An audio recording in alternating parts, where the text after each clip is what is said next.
Welcome to the Voices of Victory podcast show. Today is going to be a wonderful episode. We're going to be discussing the phrases that will save your relationship. This is for people that have been in a 6-month relationship or a year or even marriage for that matter. Let's break it all down. First thing I would like to say, if there's any ladies listening, ladies, how many times have you actually just wanted to be heard? How many times? Only for your man, your boyfriend, to jump into Mr. Fix-It mode and try to repair what's wrong. And guys, how often do you feel frustrated when your solutions got shut the hell down? Yeah, we're going to break that cycle today with 3 simple phrases that will transform your relationship from the conflict to connection, because that's what it's all about. The very first one is important because we have that tendency to rush into that Mr. Fix-It mode. I want to fix this. I want to repair this. What's wrong? I'll make it right. I'll change this. I'll change that. I'll change myself. I'll fix this. We rush to all that.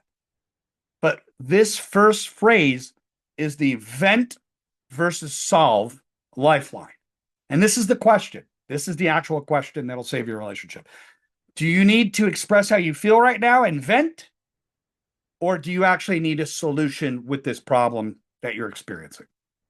Very straightforward. That is a crossroad question. Do you want this or that?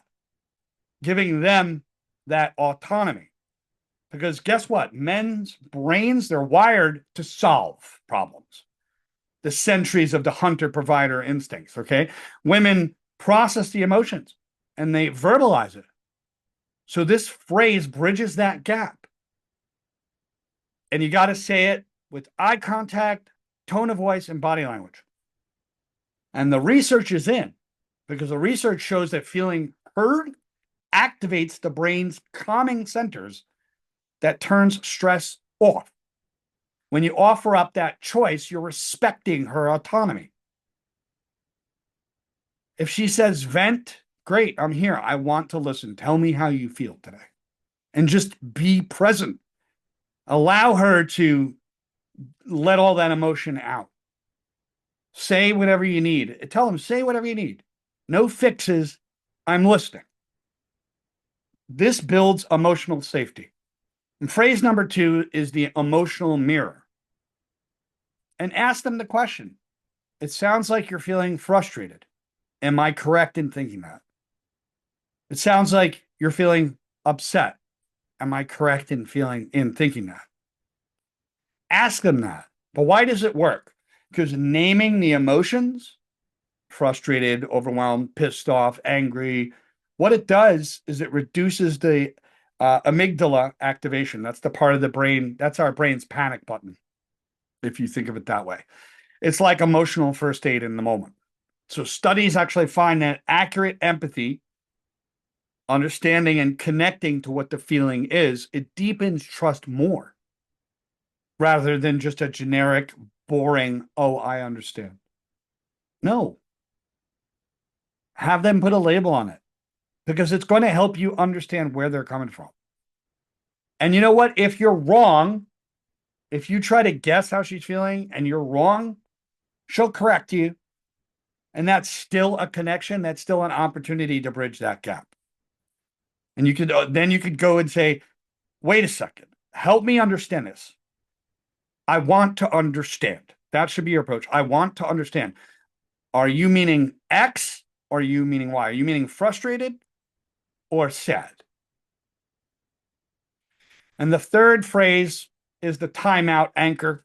And I want to give this an important enough spotlight. And this is the timeout anchor. Let them know. Can we just take a moment? Because I want to give this situation right now the attention that it actually deserves. Can we pause and just revisit this argument in about 20 minutes? Can we do that? Now, why does it work? Because during heated moments, the cortisol, stress hormone, it floods the brain. It shuts down rational discussion. It is a pause. It's a pause that lets both of your brains reset. Neuroscience actually reveals that about a 20-minute break, it lowers the heart rate and restores that logical aspect of who we are. So that's important. Get some water, hydrate, step out of the car for a minute, take a walk, don't stew. So that's so important. Now let's get into the chemical cocktail of adrenaline. This is the last one. This is not a phrase, but this is to get you to understand when things start getting dangerous. When a woman hits the adrenaline state, the adrenal state, and their anger is literally off the charts, their body will give them a nice adrenaline chemical cocktail in the body. And when that happens, when the argument gets so loud that you speak and she's not hearing anything, she's angry, she's screaming, she's yelling, and she's not hearing anything, there's nothing being heard, then that is when the rational part of the brain has shut down. Under the adrenal response, the brain has literally shut down. No more rationality. It takes the back seat. Adrenaline kicks in. This is dangerous. This is literally at a point where you have to separate yourself. Get out of the car, get out of the house, do what you got to do, quite honestly. So just keep that in mind. The same thing goes for another guy. If you're having an argument with another male and his adrenaline is off the charts and you're trying to speak, you're trying to be rational, and he's not hearing anything because he's so angry, he's shaking, he's turning red. The rational part of the brain has shut down.